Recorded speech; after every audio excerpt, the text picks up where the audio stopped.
here we are at the woodworking area. This is the second half of your job.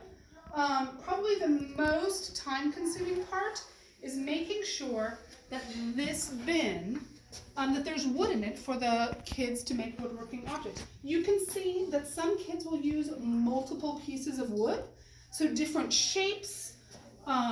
They need to drill holes in them, so it has to be softer wood. A lot of oak is not real helpful. It's too hard for them to do. We've had people who took like a 2x4 and cut it on an angle, so there's lots of different triangles. You can do longer pieces. This is probably as long as you would want it. You can do squares, you can do rectangles. There's a lot of different things in your job description about ideas of where you can get wood.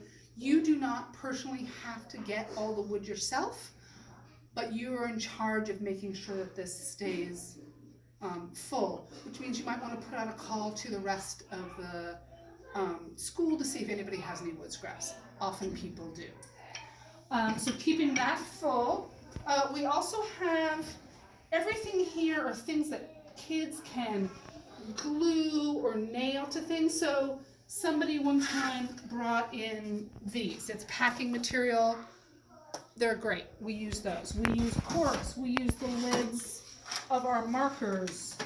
We use a lot of wine corks. We use a lot of lids here. Sometimes you might have to take all these lids home and drill holes in them so they can be used as steering wheels or wheels of a car. That makes it easier. These are hard for the kids to put holes in. So making sure that stays usable in a neat and usable fashion. And then all the tools that the kids use are over here. And again, someone has made some nice labels for us, and making sure that keeps straightened up periodically.